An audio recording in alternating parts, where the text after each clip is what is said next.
Quelles sont selon toi les idées fausses les plus courantes sur l'obésité et les personnes obèses? Alors ça, c'est une question, vaste Alors, question, mais j'ai hâte d'avoir un petit peu ta réponse. Je il y en a t'écoute. plein. Il y en Bah a oui, plein, mais il y j'imagine, a oui. déjà cette idée donc que les personnes grosses sont paresseuses, qu'elles manquent de volonté, qu'elles sont gloutonnes ou gourmandes. L'idée qu'une personne grosse a forcément des mauvaises habitudes de vie et puis aussi, surtout l'idée qu'elle est en mauvaise santé.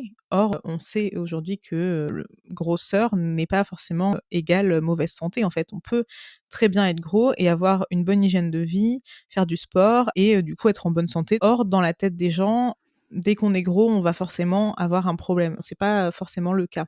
Non. Et ça d'ailleurs, plusieurs médecins que j'ai interviewés Mmh. le répètent dans Mmh. mon podcast. Le problème, c'est que ces idées reçues, elles peuvent entraîner des discriminations, notamment à l'embauche, par exemple. Il y a aussi l'idée reçue que maigrir, c'est facile, qu'il suffit de manger moins et puis de faire du sport et Bah, que, bien bah, voilà, sûr. tout le monde peut le faire. Bah oui. Heu, Pourquoi tu l'as pas fait, Pauline? Pourquoi on l'a pas fait? D'ailleurs, eh ouais. pourquoi moi, j'ai dû en passer par une chirurgie d'ailleurs? C'est si simple, mais Céline, pourquoi?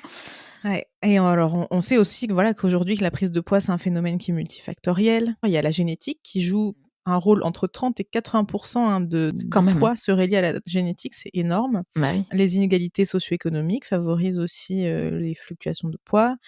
Ça peut être des troubles métaboliques, des troubles hormonaux, l'environnement, par exemple vivre dans un environnement pollué ou pas, vivre en ville versus à la campagne.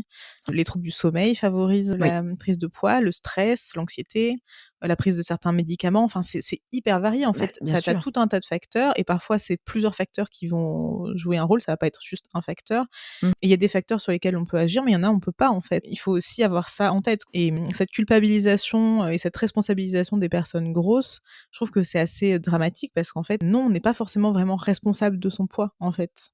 Ah non, ça c'est quelque chose qu'on peut pas contrôler et surtout pas avec tous les facteurs que tu viens de citer. C'est ça. Bah oui, non mais c'est clair.